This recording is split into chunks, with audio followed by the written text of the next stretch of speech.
Assalamualaikum warahmatullahi wabarakatuh. Selamat pagi semuanya. Selamat menjalankan aktivitas. Hari ini saya akan membuat suatu program antrian. Ini adalah mata kuliah operasi riset. Saya mahasiswa teknik industri dari Universitas Bina Perjuangan dengan nama Fikri Kurniadi. Saya akan mengerjakan tugas, salah satu tugas saya di semester 3. Saya akan membuat perhitungan. Kita langsung masuk saja ke perhitungannya. Antrian ya. Contoh penerapan teori antrian di customer service Gapari ya. Gapari ya bisa antrian apa saja, cuman saya pakai customer service ini ya. Teori antrian. Antrian merupakan suatu situasi di mana konsumen menunggu di depan loket untuk mendapatkan giliran pelayanan atau fasilitas layanan. Contoh ketika orang-orang menunggu giliran dipanggil pada saat berobat ya di dokter, terus menunggu giliran pada saat melakukan pembayaran e-tol mobil pada menunggu atau mengantri ya, menunggu giliran. Lalu apa itu software pro model? Software pro model itu simulasi suatu cara atau media untuk mengaplikasikan atau menggambarkan ciri tampilan dari karakteristik dari suatu sistem nyata dengan menggunakan simulasi sistem yang sebenarnya tidak tersentuh dalam hal ini tidak mempengaruhi jalanan sistem pada dunia nyata. Jadi sekarang kita akan menggunakan aplikasi ProModel ya, di mana kita bisa menggambarkan bagaimana antrian yang terjadi di outlet Gapari ya. ProModel adalah sebuah software simulasi berbasis Windows yang digunakan untuk mensimulasikan dan menganalisis suatu sistem meliputi lokasi, entity, arrival, processing dengan memodelkan elemen yang penting dari sebuah sistem produksi seperti penggunaan sumber daya, sistem, kapasitas, dan rencana produksi. Kita bisa melakukan percobaan dengan strategi. Jadi dengan ProModel kita tidak harus melakukan secara nyata, jadi bisa diaplikasikan atau disimulasikan dengan menggunakan software ProModel. Kita lanjut, notasi dalam sistem antrian ya. Dalam sistem antrian ini ada notasi atau ada rumusnya ya. N itu jumlah pelanggan dalam sistem, PN itu probabilitas kepastian N pelanggan dalam sistem, lambda jumlah rata-rata pelanggan yang datang per satuan waktu, mu itu jumlah rata-rata pelanggan yang dilayani per satuan waktu, P itu tingkat intensitas pelayan. 1 per mu ini waktu rata-rata pelayan, 1 per lambda ini waktu rata-rata antar kedatangan, S jumlah fasilitas pelayanan. Kita lanjut lagi. Selanjutnya, langkah-langkah dalam membuat sistem antrian secara umum sebagai berikut ya. Kita menentukan dulu dan pelajari dulu sistem antrian apa yang harus kita pelajari. Kayak saya misalkan kita mempelajari sistem antrian dari Gapari, makanya kita melakukan pengamatan dulu seperti apa sistem Gapari, misalkan arah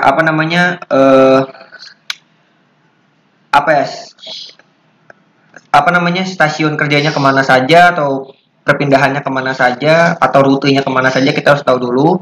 Tentukan model antrian yang cocok untuk menggambarkannya. Selanjutnya, gunakan formula matematika dan model simulasi untuk menganalisa model antrian. Kita lanjut.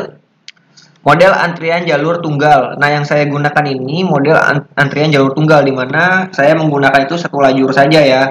Jadi, ketika kita start di sini hanya satu lajur saja, jadi tidak bercabang kemana-mana atau tidak menjadi ganda ya. Jadi hanya satu jalur saja ya. Jadi tunggal. M pertama rata-rata kedatangan mengikuti distribusi probabilitas Poisson. M kedua tingkat pelayanan yang mengikuti distribusi probabilitas Poisson. 1 itu jumlah fasilitas pelayanan dalam sistem atau satu saluran. Lagi, ini adalah asumsi M per 1. Ini sama ya kayak tadi ini ya. Kedatangan dilayani atas dasar first in first out atau FIFO. Ada FIFO in, FIFO out ya. Jadi ketika ada FIFO itu kita tidak boleh misalkan dari in itu dimasukkan ke out. Jadi sesuai dengan FIFO. Setiap kedatangan menunggu untuk dilayani terlepas dari panjang antrian. Jadi setiap kedatangan menunggu untuk dilayani terlepas dari, maksudnya kita menunggu itu ada nggak ada ininya ya, jadi nggak ada ketentuannya kita menunggu segimana. Jadi karena ini satu lajur doang, jadi nggak bisa untuk bercabang lagi ya, nunggunya di satu jalur. Kedatangan tidak terikat pada kedatangan sebelumnya, hanya saja jumlah kedatangan rata-rata tidak berubah menurut waktu. Kedatangan digambarkan dengan distribusi probabilitas Poisson dan datang dari sebuah populasi yang tidak terbatas atau sangat besar. Waktu pelayanan bervariasi dari satu pelanggan dengan pelanggan yang berikutnya dan tidak terikat satu sama lain. Tetapi tingkat rata-rata waktu pelayanan diketahui. Jadi kita bisa mengetahui tingkat rata-rata waktu pelayanan seorang operator untuk melayani customer itu berdapat terlihat ya. Selanjutnya waktu pelayanan sesuai dengan distribusi probabilitas eksponensi negatif. Tingkat pelayanan lebih cepat daripada tingkat kedatangan. 1 sama dengan jumlah kedatangan rata-rata persatuan waktu, M jumlah orang yang dilayani persatuan waktu, lalu panjang antrian tak terbatas, lalu jumlah pelanggan tak terbatas. Kita tidak tahu jumlah pelanggan ada berapa, cuman kita bisa menghitung itu dalam per jam atau per hari ya. Kita lanjut. Contoh soal. Operator Gapari dapat melayani customer service di kantor dengan satu orang operator yang bertugas. Rata-rata tingkat kedatangan customer yaitu 25 orang per jam. Operator dapat melayani rata-rata 30 orang per jam. Jika diasumsikan model sistem antrian yang digunakan, hitunglah tingkat intensitas kegunaan pelayan, jumlah rata-rata yang diharapkan dalam sistem. Ini contoh ya. Ini hasilnya, kita nemukan lambdanya itu 25, misalkan new-nya itu 30, kita pakainya segini. P per lambda, ini perhitungannya. Dalam waktunya, rata-rata orang menunggu dalam sistem pelayanan itu sekitar selama 12 menit. Dan rata-rata orang menunggu dalam antrian itu selama 96 menit. Kita akan masuk ke data awalnya ya. Ini data awal. Ini saya masuk ke aplikasinya saja langsung. Nah, ini kita di data awal ini. Ini ada simulasinya. Yang mana hitungan yang tadi. Hitungan yang kita peroleh mana?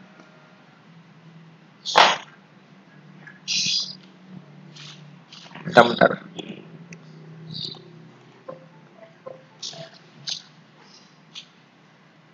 Nah, ini kan 25 ya. Operator, orang jam, operator dapat melayani rata-rata 30 orang. Yang mana hitungan ini diperoleh seperti ini ya, P-nya 0,83, lalu rata-rata ininya 4,8. Jadi untuk istirahat itu jadi sekitar 5 orang per orang ya, per orang itu sekitar 5 orang. Satu pelayani itu bisanya 5 orang ya dalam waktu tadi itu 12 menit ya, 12 menit. Lalu kita coba masuk ke aplikasinya. Kita ini udah sama ya, 54 ya. Antrian tadi saya ini cuman nggak di karena ini sama saja nih, saya buat datanya ya. Kapasitinya segini 25 24. Move forward-nya tadi 12 menit dari sini ya. Dalam sistem ya 12 menit ya. Cuman ini total ini dalam per jam ya, per satuan waktunya 60 menit atau 1 jam ya.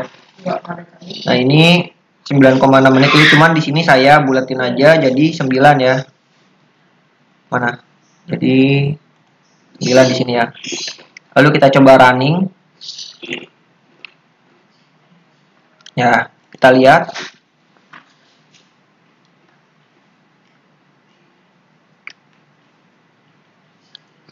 Kita lihat hasilnya.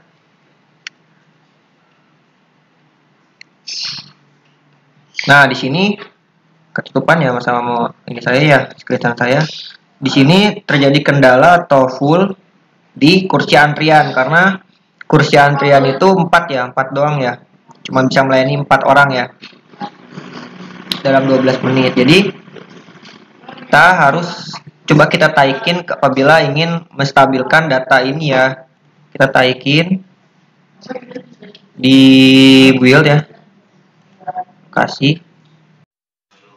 Nah, tadi kameranya terputus ya. Ini setelah diedit kursinya kita tambahin, atau misalkan di data kursi itu kita tambahin. Nah, ini masih merah ya, masih kuning ya. Coba kita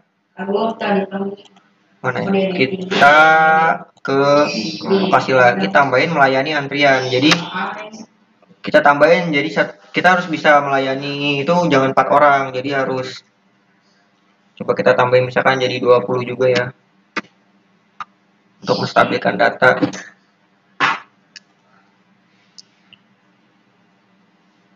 Nah,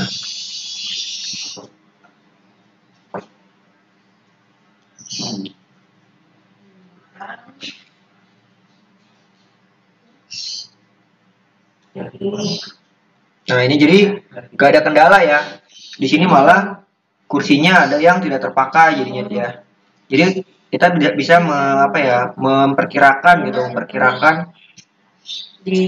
gimana kita untuk mengaplikasikan dalam dunia pekerjaan agar terintegrasi dengan baik ya. Tadi di PPT saya ini, nah ini tadi saya nambahin berapa ya? Oh ya 20 ya, 20 ya. Ini terintegrasi dengan baik ya. Mungkin sekian, terima kasih. Mohon maaf bila banyak kesalahan atau kurang tepat dalam penyampaiannya. Sekian, terima kasih. Assalamualaikum warahmatullahi wabarakatuh.